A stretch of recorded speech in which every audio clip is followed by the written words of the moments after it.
বিসমিল্লাহির রহমানির রহিম। আসসালামু আলাইকুম। প্রথমে আপনাদের সবাইকে আমার অশেষ অশেষ কৃতজ্ঞতা বোধ জানাতে চাচ্ছি। আমার হেলথ টকে আপনারা বহু দূর নিয়ে গেছেন এবং সত্যি আমি বিলিভ করি যে সবসময় অ্যাটিটিউড থাকা উচিত গ্র্যাটিটিউডের। তো আমি অত্যন্ত কৃতজ্ঞ আপনাদের কাছে। আজকে আমি একটু ভিন্ন কথা বলবো আমাদের মৌলিক অধিকার সম্বন্ধে।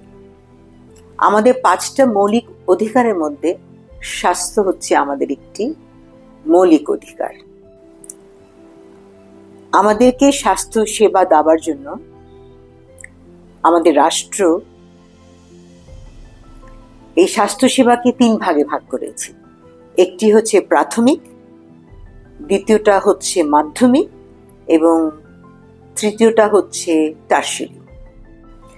চলুন প্রাথমিক স্বাস্থ্য সেবার নেটওয়ার্কটা কি করে কাজ করে সেটা সম্বন্ধে আমি আজকে আলোচনা করব এবং আমার অনুরোধ থাকবে আপনাদের কাছে যে আপনারা এটা শেষ পর্যন্ত দেখবেন, কারণ আপনাদের জানা দরকার শহরে বসে আপনারা প্রান্তিকে কি হচ্ছে আপনারা জানেন না।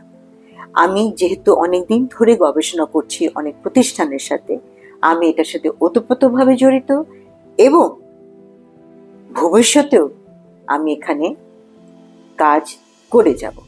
প্রাথমিক পর্যায়ে স্বাস্থ্য সেবা দেবার জন্য 3টি প্রতিষ্ঠান কাজ করে।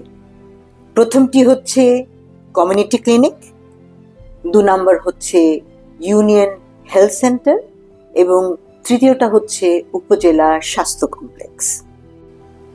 চলুন আমরা প্রথমে একটু দেখে নিই বর্তমানে কমিউনিটি ক্লিনিকের কি অবস্থা এবং এরপরে আমি আলোচনা করব কমিউনিটি ক্লিনিক সম্বন্ধে।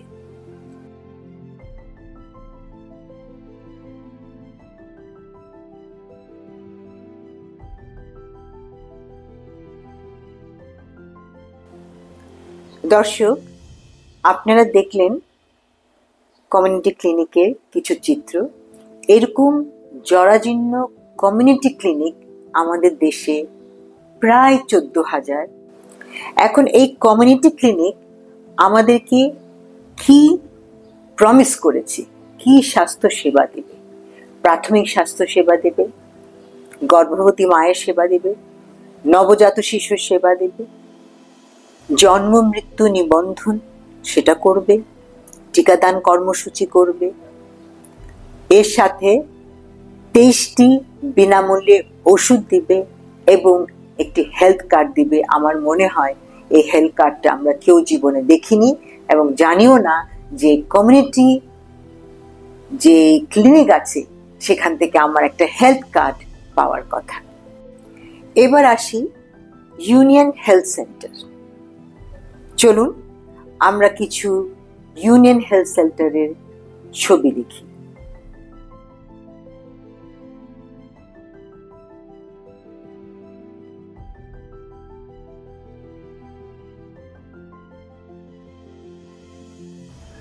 আমাদের দেখা হয়ে গেছে ইউনিয়ন হেলথ সেন্টার।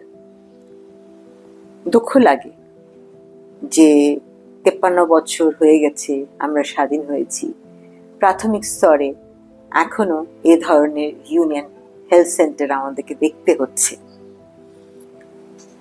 দুঃখের আরেকটি কথা, এই ইউনিয়ন হেলথ সেন্টারের সংখ্যা প্রায় 4,000 কাছাকাছি। এখানেও কিন্তু আপনি কোনো রেজিস্টার্ড মেডিকেল অফিসার আপনি পাবেন না। আমাদেরকে প্রতিশ্রুতি দেওয়া হয়েছে এখানে টেলিমেডিসিন থাকবে। আমি যে কয়টা ইউনিয়ন হেলথ সেন্টারে গেছি কোথাও আমি দেখিনি এই ব্যবস্থাটা আছে। এবার আপনাদেরকে আমি উপজেলা হেলথ কমপ্লেক্সের কিছু ছবি দেখাবো। এই ছবির মধ্যে থাকবে সেখানে অপারেশন থিয়েটার কেমন, বহির্বিভাগটা কেমন।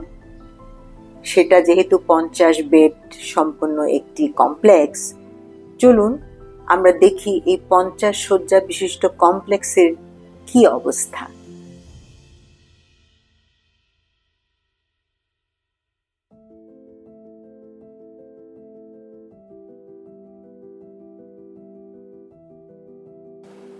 এই তো দেখলেন উপজেলা স্বাস্থ্য কমপ্লেক্স। এই উপজেলা স্বাস্থ্য কমপ্লেক্সে 14 থেকে 30 জন কনসালটেন্ট থাকার কথা বিভিন্ন বিভাগের, কিন্তু খুঁজে টুজে পাওয়া যায় 3 থেকে 4 জন। এটা এলাকা ভিত্তিক। অপারেশন থিয়েটার বলতে যেটা বোঝায়, হয়তো ইকুইপমেন্ট আছে, হয়তো না ব্যবহার করার কারণে সেগুলি আর ব্যবহার করা যাচ্ছে না, কিন্তু যন্ত্রপাতি কেনার জন্য যে বাজেট সব পূরণ হয়ে গেছে, কিন্তু সেখানে সেই স্বাস্থ্যসেবাটা আমরা পাচ্ছি না। এরপরে আসেন যে কোনো কোনো উপজেলা কমপ্লেক্সে কোনো মেডিকেল অফিসারই নেই। তাহলে এই প্রান্তিক লোকরা কোথায় যাবে স্বাস্থ্য সেবার জন্য?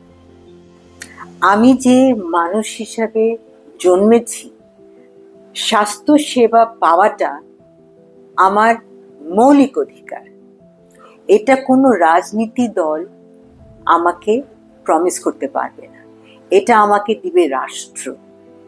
এবং রাষ্ট্র যদি বলে স্বাস্থ্য খাতে সংস্কার করতে হবে, তাহলে আমাদের এই প্রাথমিক খুঁটি যেটা, সেটাকেই ধরে সংস্কার শুরু করতে হবে, যাতে করে এই গ্রামের লোকরা শহরমুখী না হয় চিকিৎসার জন্য। কারণ আমি আবারও বলছি, এরপরে আমি আপনাদেরকে অনেক ভিডিও দেখাবো এবং আপনারাও আমাকে জানাবেন আপনারা কি জানতে চান, আপনার মৌলিক অধিকার সম্বন্ধে আপনি মানুষ হিসাবে অবগত আছেন কিনা। তো আজকে এইটুকুই থাকুক। ধন্যবাদ সবাইকে আমার এই ভিডিও দেখার জন্য। এটা আমার অনেক পরিশ্রমের ফল, আপনাদেরকে আমি দেখালাম, ভবিষ্যতে আরো দেখাবো।